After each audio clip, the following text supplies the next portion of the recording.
Cops harassed a Filipina girl, unaware her father was the most feared Delta Force commander.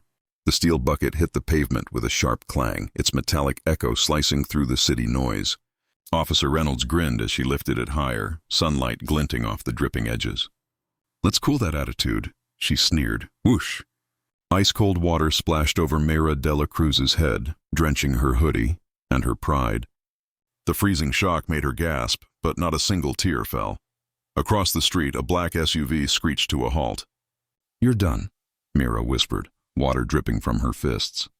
Reynolds chuckled, leaning in close until her badge pressed against Mayra's soaked chest. "What's your immigrant daddy gonna do, file a complaint?" Car doors slammed like gunfire. Mayra had long learned that life wasn't fair, not when you were the daughter of Colonel Rafael de la Cruz, the man who stormed terrorist hideouts armed only with a blade and unbreakable will.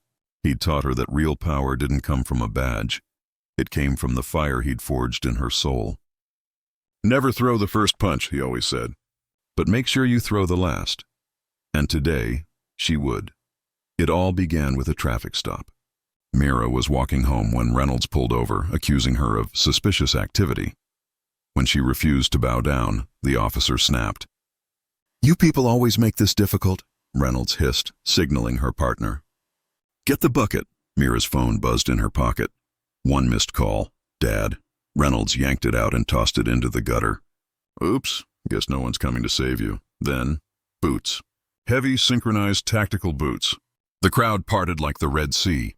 Colonel de la Cruz advanced with lethal calm, his Delta team spreading out behind him.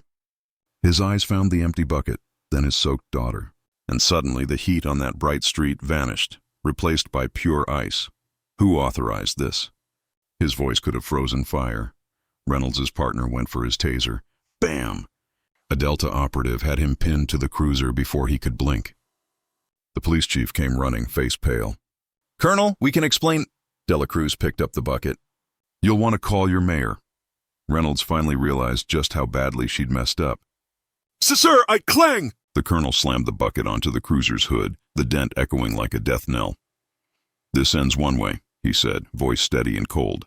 "You resign, or I dismantle your department brick by brick." Mayra squeezed the water from her hoodie, watching Reynolds tremble. Her father didn't ask if she was all right. He didn't need to. Instead, he handed her his sunglasses.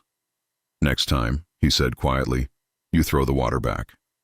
As they walked off, the chief was already dialing his phone. And by nightfall, the entire precinct knew. The De La Cruz fire never dies. If this story moved you, hit that like button and drop a ass in the comments below. And hey, if you love seeing justice served, check out the playlist on your screen right now. Trust me, you don't want to miss what comes next. Because real change, it starts with you, one smart move at a time.